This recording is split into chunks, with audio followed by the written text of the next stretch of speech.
minutes, our little time elapse here. We've now got a pretty good rolling boil. Actually, a piece of the protein break has already happened. The protein break is, well, it's a lot like when you start boiling over with your pasta or potatoes. So we're trying to separate the proteins from what we actually want to be drinking. And that foams up a great deal. You've got a little bit of foam just inside remaining here. That's great. We want to see this rolling boil stay a rolling boil. At this point, we're ready to add some hops in here and get the bittering started. Forget brewers best tend to cheat, they tend to label their hops. Actually, it's a fantastic thing, and more companies should probably think about doing this. We've got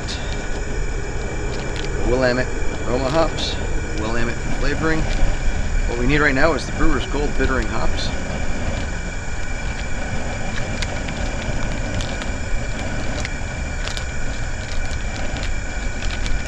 Dump them directly in. Oh, that smells good.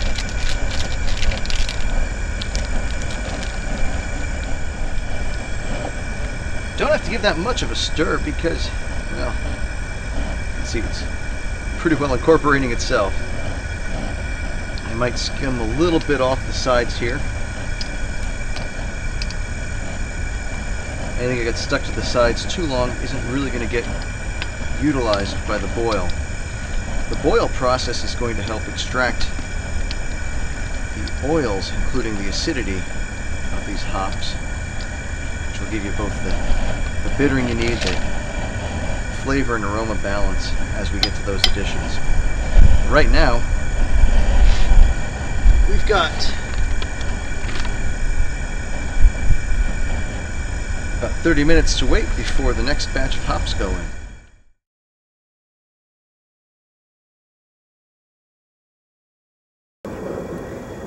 So at this point we've got about half an hour left of the brew, which is time for the flavoring hops.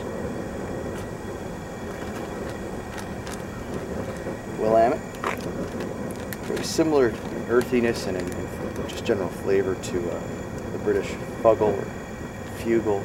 No one's actually set me straight on how to say that. There's a great debate about it in my store. I'd love to hear opinions on that. Actually, take that back. That's all I ever hear. I'd love to hear an official answer on how to say F-U-G-G-L-E. But, oh, well. Willamette, either way.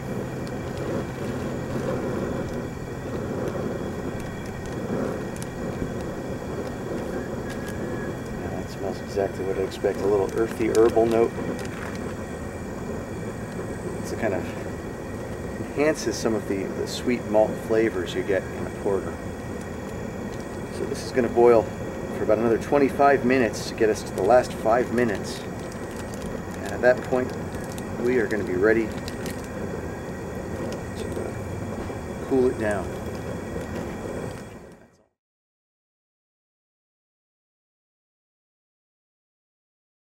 Alright, so we are on the last 5 minutes of the brew here. About 10 minutes ago, I put in the cooling coil here, which we'll show again afterwards. This is a pretty easy piece of equipment to use. It's not technically necessary for a partial boil like this. We could simply take this and move it into an ice bath, but since we've got it and it speeds things up a bit, it's a great way to go. By putting it in the last 15 minutes, it's thoroughly sanitized, so we don't have to worry about really anything besides making sure it's basically clean.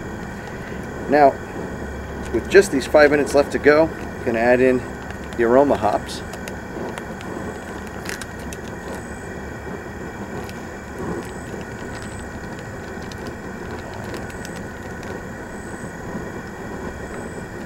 So, just going to give this about 5 minutes. Time's good.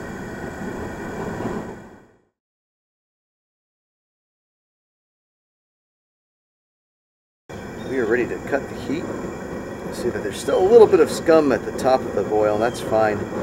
It's probably won't have a big impact at all on this beer. In fact, it's going to settle out as it's chilling down, rapidly crash. So we're just going to kill this. I'm going to run over and get the water going.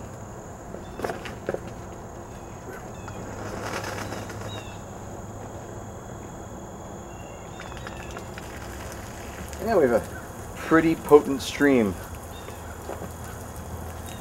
Should note that you want to be taking care at this point. This water is quite hot.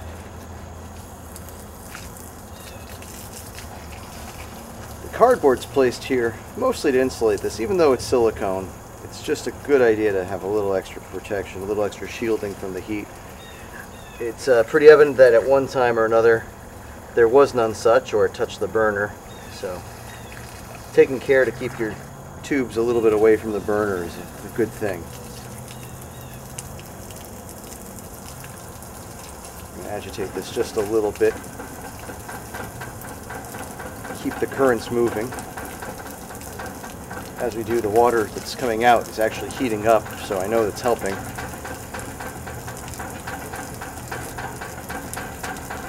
In a 5-gallon batch where we're only partially boiling, this should only take maybe 5 or so minutes. When we're doing a full boil, it might take closer to 20. As soon as this is pretty cold, we're talking under 100 degrees, which of course is still warm, but cold compared to a boil, we can start adding some already cold water back in, and that water is going to become the remainder of the 5 gallons. And all it's going to take is a hydrometer reading and adding of yeast.